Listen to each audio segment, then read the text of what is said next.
欢迎来到巴巴娱乐呀频道，请订阅频道，所以大家不要错过当天最热门的新闻。我们今天的时事通讯包括以下内容：这一次，杨紫给内娱演员敲响警钟，孙俪的话终于有人信了。今年的国产剧中，哪一部使观众满怀期待而来，最终却失望而归？相信很多人和我一样，都会想到这个名字。第一部的辉煌战绩无需赘述，原以为第二部会延续第一部的火爆场面，没想到剧迷们恨不得连夜扛着铁轨逃跑，一点都看不下去。明明拍摄时间相同，为什么仅仅因为剪辑成上下两部分播出，第二部的质量就如此糟糕？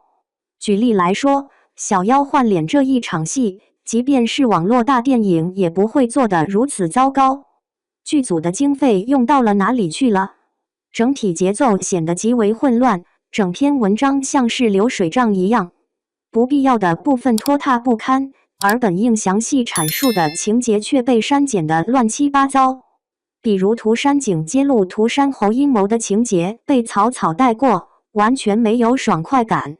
再如小妖与涂山璟一起祭拜母亲的戏份，居然改成了小妖、香柳和枪玄三人共同进行。我们就是说，即使是亲生母亲，也不能这样偏袒吧。当然，最令人难以置信的是女主人设崩溃的彻底，结果连带着扮演者杨紫的路人缘也受到严重影响，这到底是怎么回事呢？实际上，第一部之所以能够引起广泛关注，主要是因为其大女主设定以及三个男主角之间的激烈竞争构造，这让观众看到了这部剧与其他古装偶像剧截然不同的潜力。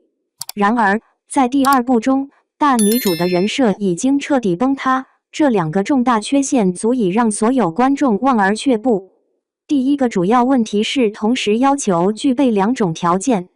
如果说在第一部中，小妖对男女之情一无所知，对感情也是懵懵懂懂，那么他在三位男主之间的徘徊也就不足为奇了。在第二部中，小妖早已与涂山璟情定终生，非他不嫁。然而，他却整日与香柳纠缠不清，这是怎么回事呢？尽管两人立场迥异，无法相爱，但既然如此，就应该彻底分开。然而，他们却时不时纠缠在一起，关系暧昧不明，简直和劈腿无异。枪玄几乎要把喜欢两个字刻在额头上，有一幕他差点亲到小妖，但小妖却像个瞎子一样，完全没有察觉。正常的兄妹关系应该有一定的边界感吧？纯粹并不等于愚蠢，不过是彼此保持一定的距离，不愿意明言罢了。这部剧本应精彩纷呈，却愣是演成了古偶版的燃冬，实在太离谱了。第二个显著缺陷，无理取闹。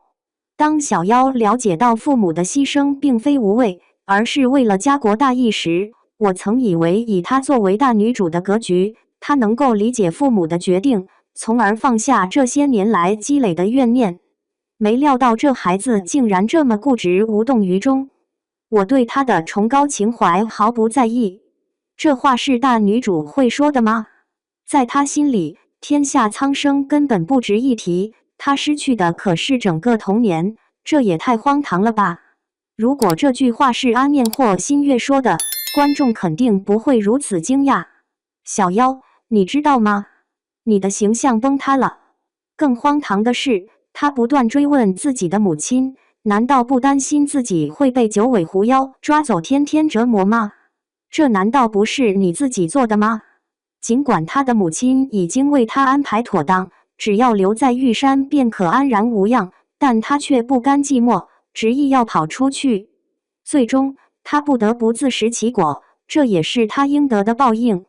他竟然还好意思责怪母亲，实在令人失望。不仅如此，小妖打翻了婢女端来的汤药来发泄自己的怒火，但却没有看到文小六的身影。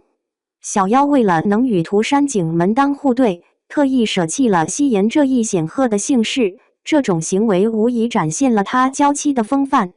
归根结底，这不过是披着大女主外衣的玛丽苏文学。杨紫选择这样的剧本，也注定会失去大众的好感。自己打脸，孙俪的话真像了。我相信绝大多数观众都是为了杨紫才来看这部剧的。她多次力荐《长相思》这部剧，还声称很多人将这部剧定义为古装偶像剧，但我认为它并不是古偶剧。这不是在开玩笑吗？确实，这不仅仅是一部普通的古装偶像剧，而是一部糟糕到极致的古装偶像剧。这2年来，杨紫挑选剧本的眼光变得越来越令人困惑。《沉香如屑》和《长相思》本质上都是典型的老套古装偶像剧作品。此外，杨紫还尝试挑战现代偶像剧要久久爱，硬是以30多岁的年纪扮演高中生，结果引来不少观众的嘲讽。直白地说，这2年她完全跟流量这2个字对着干，功利心表现的可谓十分明显。说实话，杨紫在流量小花中演技水平堪称顶尖，她完全有潜力争夺视后等演技大奖。回顾她曾经的演出经历，《战长沙》作为一部革命题材的正剧，其口碑评分超过9分，实属难得。《欢乐颂》是一部广受欢迎的都市剧，迅速提升了其知名度，成为国民级别的精。再加上一部仙侠剧《香蜜沉沉烬如霜》，为其带来了流量上的助力。